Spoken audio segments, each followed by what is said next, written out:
Hello friends welcome back to my channel welcome and other exciting video যারা আমার চ্যানেলে প্রথমবার এসেছো তাদের জন্য বলি অনেক অনেক স্বাগত আমার চ্যানেলে এবং যদি আমার ভিডিও ভালো লাগে আমাকে ভালো লাগে তাহলে অবশ্যই আমার চ্যানেলটা সাবস্ক্রাইব করে নেবে এবং এখানে আমি আজকে একটা ভিডিও করছি সেটা হচ্ছে মডার্ন হলদি লুক অথবা তোমরা এটাকে মেহেন্দি অথবা সঙ্গীতেও ক্যারি করতে পারবে তবে আমি এখানে ফুলের জুয়েলারি পরেছি তো তোমরা ওটার বদলে অন্য কোনো জুয়েলারি ক্যারি করতে পারো তার সাথে কিন্তু মেকআপটা খুব সুন্দর লাগবে এবং মডার্ন যেহেতু আমি একটু অ্যাডভান্স মেকআপ ট্রাই করেছি এর সাথে দেখো তোমরা নিশ্চয়ই বুঝতে পারবে তো ফার্স্ট আমি আমার ফেসটাকে ভালো করে ময়শ্চারাইজড করেছি তারপরে যেহেতু হেলদি লুক তো আমাকে সানস্ক্রিন অবশ্যই অ্যাপ্লাই করতে হবে ডে লুকের জন্য তোমরা অবশ্যই সানস্ক্রিন অ্যাপ্লাই করবে তারপরে ময়শ্চারাইজার অ্যাপ্লাই করে আমি আইব্রোটা করছি আইব্রোর জন্য তোমরা যে কোনো জেল ফোমেড নিতে পারো অথবা আইব্রো পাউডারও ইউজ করতে পারো এরপরে কনসিলার দিয়ে ক্লিন করে নিয়েছি আইব্রোটা যদি তোমাদের একেবারে ক্লিন থাকে আইব্রো তাহলে কিন্তু তোমাদের এই ক্লিন করার পার্টটা তোমরা স্কিপ করতে পারো এরপরে কনসিলার দিয়ে আমার আইলিডটাকে প্রথমে কনসিলার দিয়ে ঢেকে দিচ্ছি মানে কনসিলার দিয়ে সেট করে নিচ্ছি তারপরে যাতে আমাদের আইশ্যাডোর কালারগুলো খুব ভালোভাবে ভিজিবল হয় তারপরে আমি পাউডার দিয়ে সেট করে নিচ্ছি এবং এরপরে আমি একটা ইয়েলো কালারের আইশ্যাডো অ্যাপ্লাই করছি ইয়েলো কালারটা খুব একটা বেশি সরি এই পার্টটার জন্য কারণ তখন আমার ঘরের কারেন্ট চলে গিয়েছিল আলো ছিল না তো আমি উইন্ডোটা খুলে করছিলাম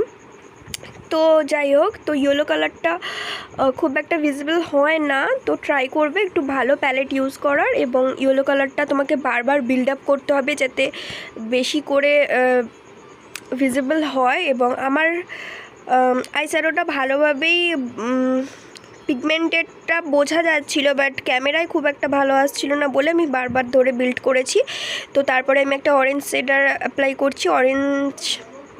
রেড অরেঞ্জ সেট যেটা ইয়েলোর নিচে কাট ক্রিজ করা ক্রিজের উপরে অ্যাপ্লাই করছি এবং ওটাকেই ভালো করে ব্লেন্ড করে নিচ্ছি তোমরা দেখো যেভাবে ব্লেন্ড করছি একটা বড় ব্লেন্ডিং ব্রাশ দিয়ে ওটা দিয়ে ব্লেন্ড করে নেবে তারপরে একটা পেন্সিল ব্রাশ দিয়ে আরও একটা অরেঞ্জ কালার মানে ওটার থেকে আরেকটু ডিপ অরেঞ্জ সেট আমি অ্যাপ্লাই করছি এবং এরপরে আমি ফুল কাট ক্রিজ করব তো কাট ক্রিজটা আমি করে নিচ্ছি যে রেড সেটটা অ্যাপ্লাই করেছিলাম তার নিচে কাট ক্রিজটা এখানে দেখো তোমরা কাট ক্রিজ কীভাবে করতে হয় এছাড়া কাট ক্রিজ করার একটা সেপারেট ভিডিও আমার চ্যানেলে রয়েছে তোমরা চাইলে গিয়ে দেখতে পারো এবং যদি আমার চ্যানেলে নতুন এসে থাকো আমার চ্যানেলে অনেক ভিডিও রয়েছে বিগিনারদের জন্য যারা মেকআপের এই প্রথম স্টার্ট করছো তাদের জন্য অনেক নতুন ভিডিও রয়েছে আমার চ্যানেলে তোমাদের খুবই হেল্প হবে ভিডিওগুলো চাইলে তোমরা গিয়ে দেখতে পারো এবারে কাট ক্রিজটা আমি করে নিচ্ছি ভালো করে দুটো চোখেই তোমরা দেখো সেমভাবে কিন্তু কাট ক্রিজ করবে এবং এরপরে কিন্তু কনসিলারটাকে আবার পাউডার দিয়ে সেট করছি একটা ছোট ব্রাশ দিয়ে এটাও একটা blending brush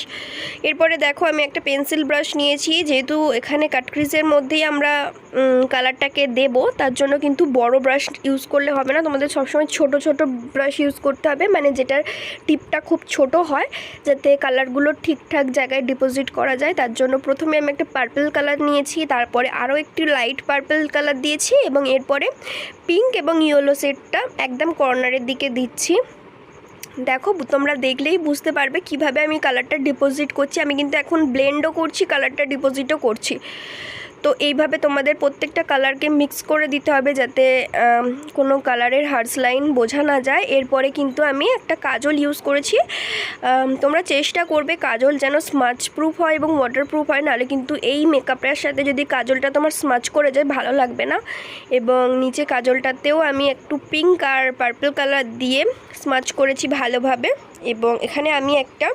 wing liner create করেছি সামনের কর্নারটাতেও একটু ছোট্ট করে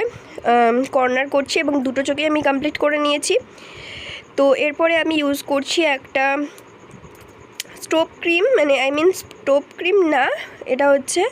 ইলুমিনেটর প্রাইমার তো এটা অ্যাজ এ তোমরা স্টোভ ক্রিমও ইউজ করতে পারো খুবই ভালো প্রাইমারটা সুইস বিউটির প্রাইমার এরপরে আমি এখানে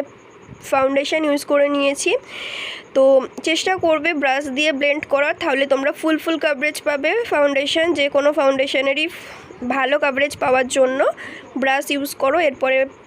ফাউন্ডেশনটাকেও আমি পাউডার দিয়ে ব্লেন্ড করেছি, সেট করেছি। এরপরে কন্ট্রোল করে নিচ্ছি। কন্ট্রোলগুলো তোমরা ঠিক কন্ট্রোলের যে পোর্শন রয়েছে সেখানেই কন্ট্রোল করবে। এরপরে আমি ব্লাশ, হাইলাইটার ইউজ করেছি, এরপরে সেটিং স্প্রেটা ইউজ করেছি এবং নাকে কিন্তু কন্ট্রোল করতে ভুলবে না। তো সেটিং স্প্রেটা অবশ্যই ইউজ করবে। তারপরে আমি এখানে একটা nude orange colour lipstick use করেছি। তো এটাই ফাইনাল লুক। দেখো তোমরা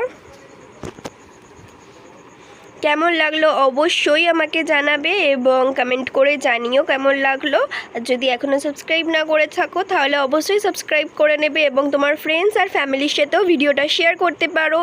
দেখা হচ্ছে নেক্সট ভিডিও।